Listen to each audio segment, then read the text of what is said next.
You now tuned in to the Gumptown Podcast. I'm your boy Doug B. We ain't got nothing to talk about, but we got something to talk about. Let's go. Good people, good people, good people. Welcome back to the Gumptown Podcast, episode 149. I'm Doug B. If you tuned in to this podcast, thank you for your time and your attention. I really appreciate you giving it a shot. Today's guest is the founder and owner of Cr3ative Event Studio. I'm looking forward to this conversation, and I'm sure we'll all be inspired by her story. Let's chop it up with Osha Surles. Osha, how's it going? How is it going with you? Doing good. How about you? I am great. Just trying to stay cool. It's a little bit hot out here. Yes, ma'am, for sure. I definitely glad to hear that you're doing great. First things first, thank you for taking time out of your schedule to chop it up with me. I really appreciate it. I am so excited. I am glad you invited us to come up to your podcast. Yes, ma'am. Of course, here to talk about all the great things you're doing with Cr3ative Event Studio. But before we talk about the business, let's get to know the woman behind the brand. Born and raised in Lowndes County. What was your upbringing like in the 4-5? Oh man, I was always, even though I stayed in the country, I was always a house girl, eating the Debbie cake, looking for the pies, going to the stove, with my grandparents. Everybody know the 4-5 for all the four-wheelers and things like that. I didn't get on that till later in life, but definitely a country girl at heart. Okay, sounds good. I grew up in the country as well, so I definitely know what that life is, and I'm pretty sure you had a great village around you growing up in Lowndes County. Oh yes, sir, definitely. Still do. I still do.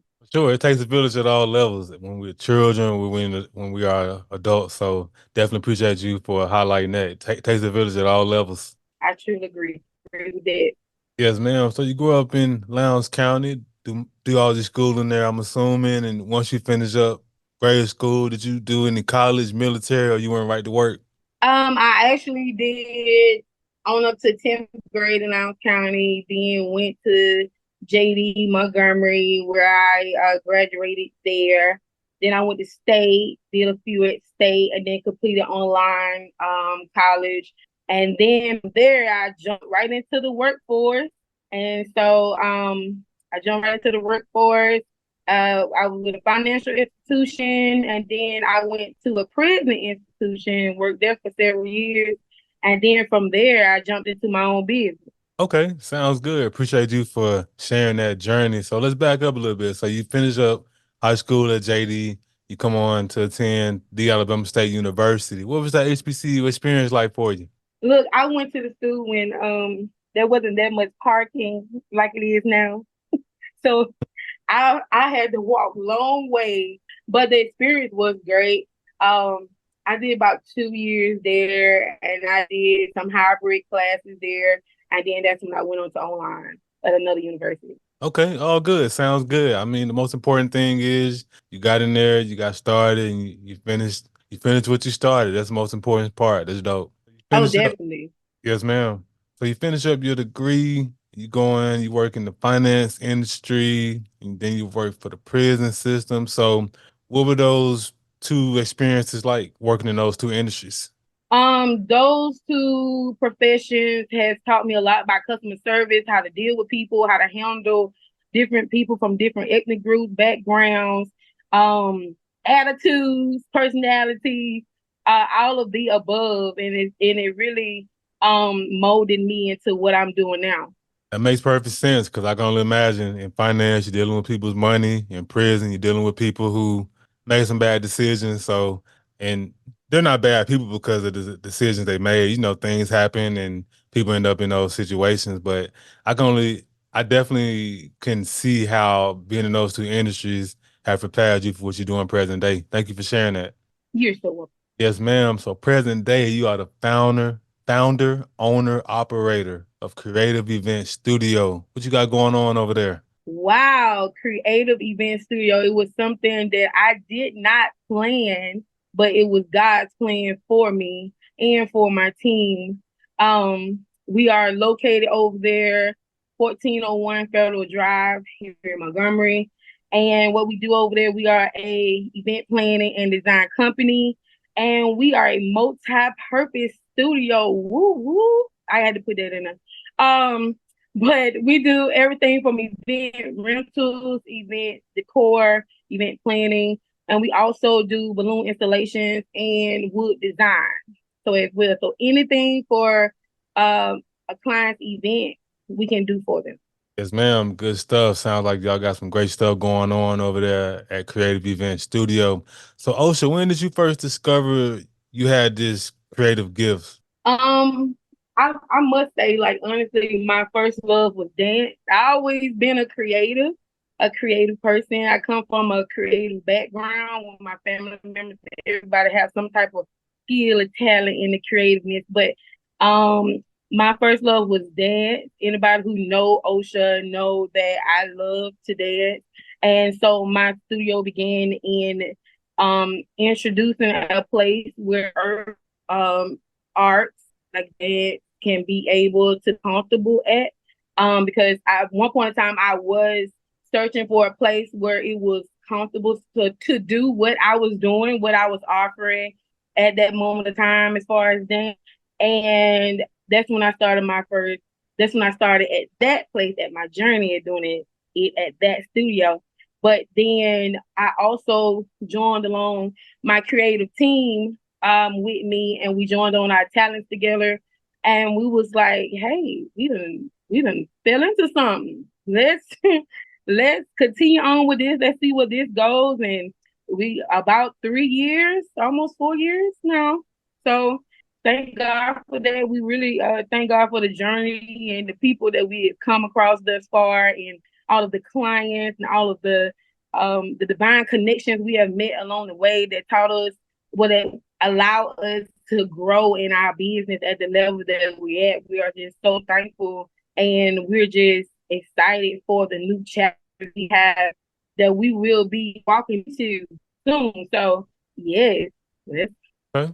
Sounds good. That's great. Just appreciate you for sharing just that backstory about the Creative Event Studio, and even just hearing that part where you were saying it wasn't in your initial plans, and just how you started out being a dancer and how you pivoted into this space. So it's just cool just hearing those journeys and just hearing those type of stories, because it's so amazing how we have plans for our life, but God's plan is so much more different and much bigger and better than we can ever imagine, you know? Right, exactly. You know, they're saying they used to, well, they still say that thing you scared to do and you hesitant on doing, those be the things that change your life. And there is some truth to that. Yes, ma'am. That's 1000% truth. And I agree wholeheartedly. Like those things that fear, those things we hesitating on, those things that give us like that queasy feeling. Like I'm nervous about doing it. That'd be the very thing that's gonna get you where you're trying to go. So no, I appreciate you for sharing that. That's powerful. So as it relates to the creative event studio, take us back to your first paid clients, the first person that booked your services. What was the experience? What was the event and how did it turn out? Oh man, the first one, the first paid client. Um, wow, I want to say we was doing a store thing. Then it was one of my first ones, and like I said, my previous occupation before, I'm not shy. I'm sociable. I know how to, talk to the client. I know how to I'm a conversation starter. I know how to do those as well. So it wasn't as far as me being nervous. It was me making sure I met their expectations because I'm new at the business, as well as new as this in this industry, I am foreign in. I was foreign in at the time. So really it was just me making sure I met all the requirements of my client. I made sure I listened. I made sure I asked questions if there were any doubt. I made sure I took key points on what that I knew that they wanted. And so I used those factors to put them in my design or put them in there so that I know one of the things I've learned along the way. Um, because even though you're an event planner or even though you're a decorator, you still want to keep the client in mind because you're doing it for the client. The client is the one who's paying you. So you're doing it for the client. And you want to keep that in mind. Even though your client might come with a lot of things up in the air, it's your job to pull it down, to bring it together because they entrust in you and your expertise with that. So even though I was foreign in the event planning industry, I wasn't foreign to being a problem solver, being a great listener, getting the job done because I was trained for that throughout the workforce. Mm.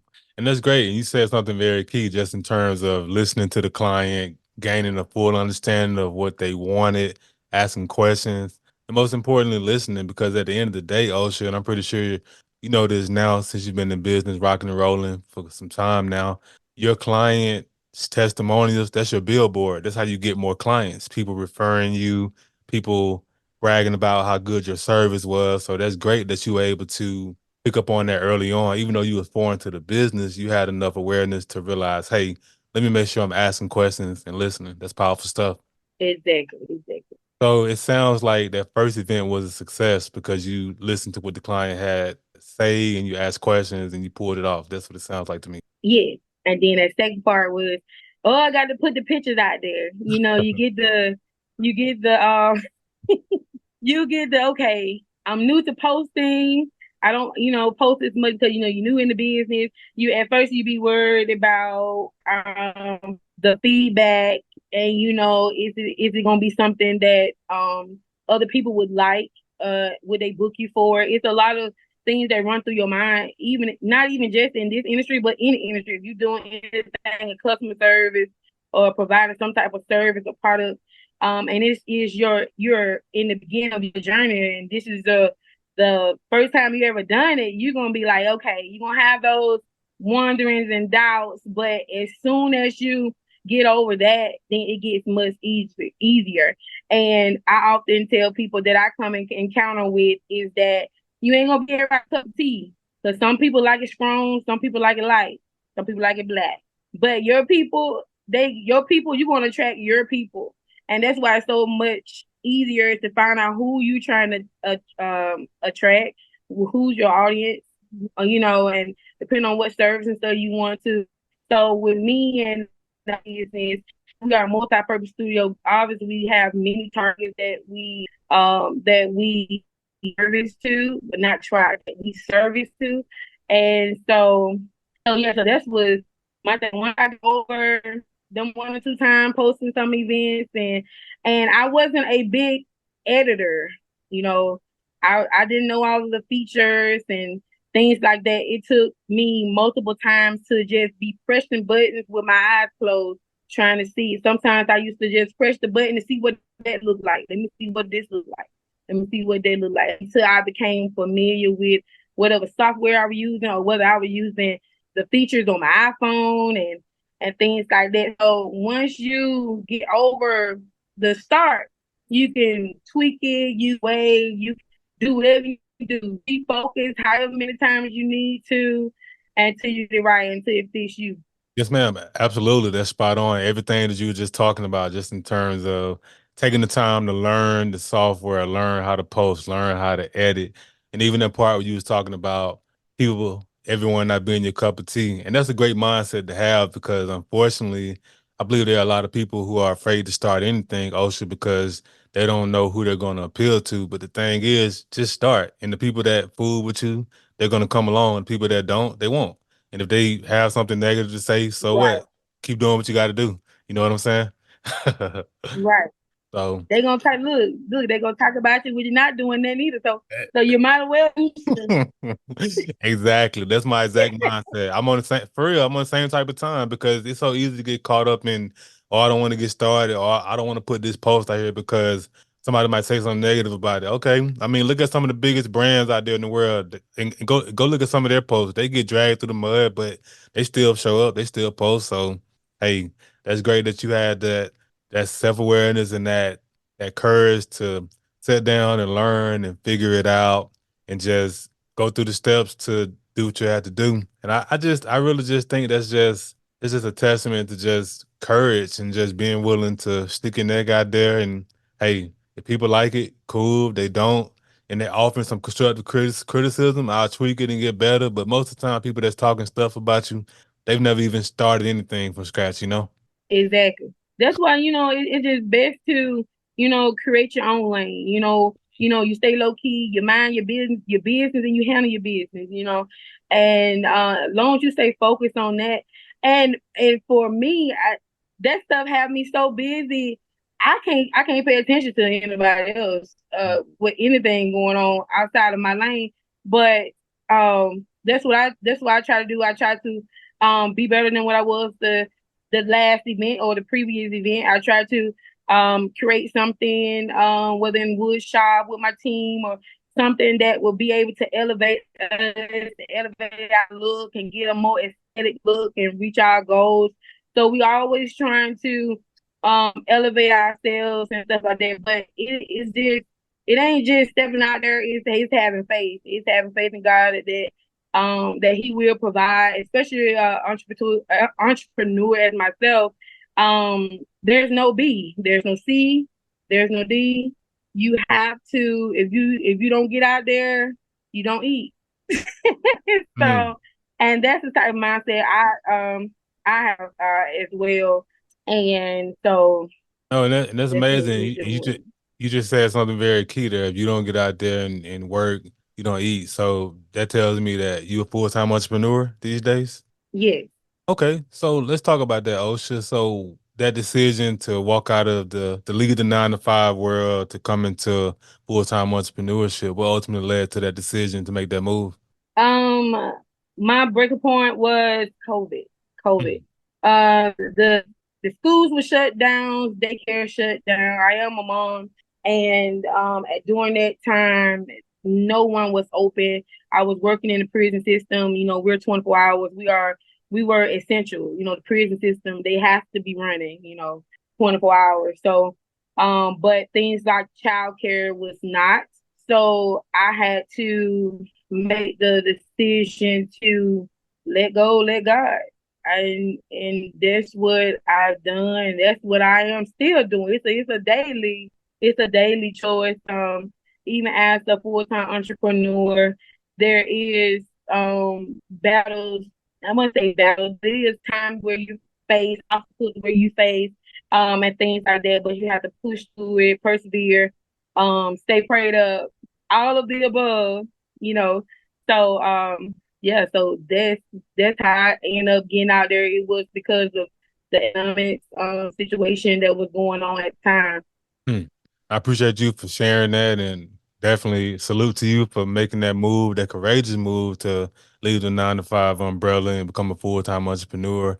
And then to your point, the pandemic, that was a very interesting time, very turbulent time. A lot of stuff was going on in the world. We were locked down, quarantine, and as you were saying, the prison system was still essential. You all still had to be there, and child care systems, they were shut down. So you had to make a decision, and salute to you for making that decision and stepping out there and making it happen. Much respect. Thank you. Yes, ma'am. So whenever I have entrepreneurs on the platform like yourself, I like to talk about three things: the aha moment, action, and audacity. Take us back to your aha moment when you first had the idea for a creative event studio. Oh man. Oh goodness. Now that's a good one. My aha moment when I realized, so you said for Creative Event Studio. Um, I would say when I me and my team joined, unified together our skills, our talent, and we put together our when we put together our event, it was what it still is like the creativity was the theme that they want or what they want for their design, this design in mind. And we bring their themes, say for instance, theme safari for their baby shower to life. And it's so I don't know. It was every time we do an event and we have the ability to create for an event, it's so peaceful. I, that's the best like I can like it's that feeling of being at peace. It's like meditating for me. So that was my aha moment is when all three of us came together and we was like and we put those events together and we stunned ourselves and we was like, okay, we can do this. Like, okay, let's do this. So When I had the support of my team on board, and so knew that I have hit something where not just I wasn't in it alone, but I had a village, like you said, village on different levels of your life, and I do believe that that is true that your village may change according to your seasons of your life and what you go through chapters of your life, but having some type of village in every season that you're going through that supports you, that's anointed to be in your life is very important to your journey and pushing through that season to that next season. Mm. Yes, ma'am, and that's powerful stuff. So you and your team came together, and y'all just realized y'all had something when y'all were doing these events, and they were a huge success. So the action portion, how long after realizing y'all had something did it take y'all to come up with a name and actually get started in business together? Actually, the name kind of started before we started doing the events. It was three of us. There were three come from, and like I said, it was a united thing, and we always came from a creative background, a creative family. I have people in it, when I say creative, got people who can sing, dance, draw, like in visual arts, like just very talented. So that's what creative come from. That it just describes us to a T. Like if anyone was able to look at any of our visuals on our social media pages or have seen in person as a guest or even as the client, they can. I would say they would agree that we are a creative business, and some things that we have done have not been done. So that's kind of where the name stems out from. Okay, that's a very organic way y'all came up with the name. I was curious where the three came in at, and now I know. Appreciate you for sharing that. That's dope. Yes, ma'am. So that last portion, audacity, is one thing to have an idea. It's another thing to put action behind that idea, but to put it out to the world to be praised or criticized, that's where the audacity comes in my opinion. Who or what gave you that courage? Who or what gave you all the courage to put Creative Event Studio out to the world to be praised or criticized? Oh man, who is responsible for putting us out there in the world to be praised and criticized? Yeah, I was probably say me, Okay. cause cause I'm the one who's really on the social media, driving the social media pages, and things like that. My team is not much on; they don't care much for the active part of the social media. So when you putting stuff out there again, there is that what people like it, what people don't like it. But once you have gotten to a certain level where you have put value on you and your business, you know your worth of you and your business now, you have enough visuals where it speaks for itself. Those things of whether or not it will receive criticism or any type of bad criticism. And so yes, I guess I am responsible for putting it out there if it was to be criticized, but I try to seek the positive things out of everything. I'm trying to think of have I received much criticism because I try to be as much communicative with my clients to make sure we're good on our end as far as them being satisfied for their event. And even at my events, even their guests, I often tell their guests, you are experiencing creative event as well. Get some of their feedback. I also encourage them to go on our Google and our social platform pages to put their review as well because they have experienced us directly and hands on as well as the client. So any type of criticism that I see, I haven't seen. The only thing I would say that someone has said something before was the size of our building, but with that it wasn't nothing bad. They just have a big family, you know. But our space catered to smaller to medium sized crowds, but we do partner with larger venues to accommodate our larger clients. So that's what we do now as well to accommodate people who still want to get that creative event experience, but need more accommodation. Okay, sounds good. And I appreciate you for sharing that audacity piece and you just being willing to put the business out there and and put your product out there. And I mean, yeah, the criticism gonna come. People gonna have things to say good, bad, or indifferent. But that's great that you've all been able to continue to please your clients and rock and roll and do great things with the business. Thank you for sharing that. You're welcome. Yes, ma'am. You've done great things. You all have done great things with the business, and I know great things are coming down the pipeline, which leads to my next portion, vision. What are some of your short-term and long-term goals for the business you feel comfortable sharing? I'm glad you said that. Feel comfortable sharing. Because look, I do believe in you don't want to tell nothing, too immature and then, Right. nobody praying on. But Right. Right. Right. what we do have, I would say for our short term, an extension of our business, we do have the rental shop. What people see in our pictures from events, we do rent out tables, chairs, bouncers, tents. So outdoor rentals is available. The marquee letters and wooding that we do, it's also for rent as well. So it's also for rent and for purchase for anybody who's a decorator or want to get into the business of just renting their own. They can rent, purchase the numbers or the letters from us to run their own business. On top of entertainment like 360 machine, sparklers, and much, much more that is available at the rental shop. So all the way down to sashes, tablecloth, chair covers, centerpieces.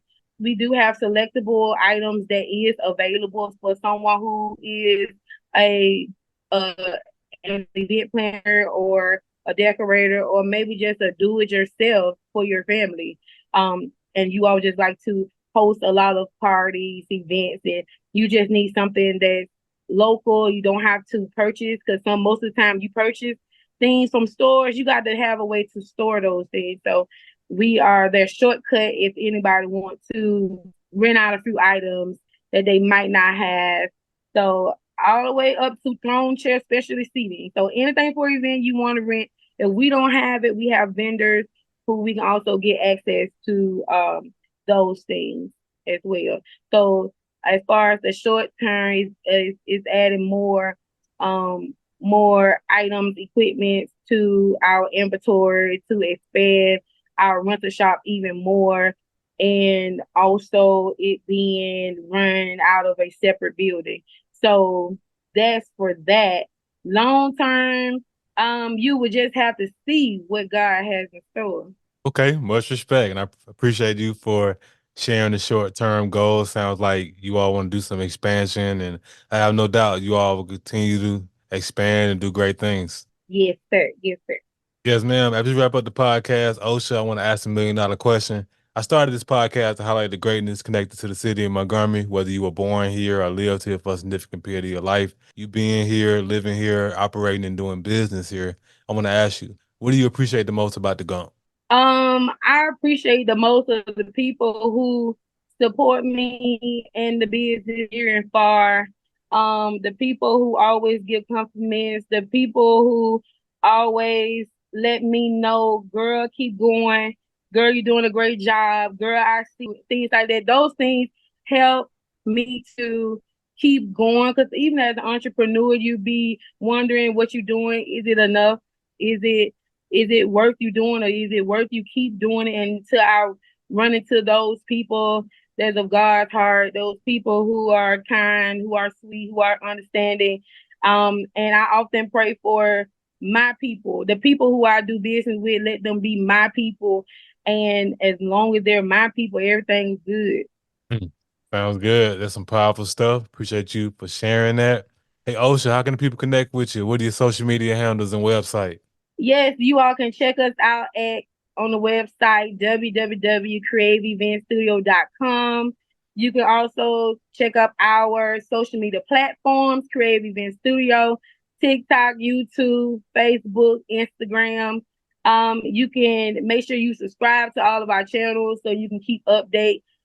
We also have Creative Talk. Creative Talk is a platform I also use to bridge the gap between client and business owner, where I like to talk about business overviews and give tips and trades and tricks that can also help people, not just in the event planning community, but in any business that can be able to use the information that I give It's just an informative platform that I use to connect with the community, and so that we can keep the community in us. Sounds good. And of course, I'll put all of the information in the description of the episode. Hey, Osha, thanks again for the conversation. I really appreciate you. Thank you so much. Thank you so much. It was great. It was great. Yes, ma'am. Good people, that concludes another dope episode of the Gumptown Podcast. In the meantime, in between time, y'all know what to do. Be blessed, be safe, but most importantly, have the audacity to be you. Gone.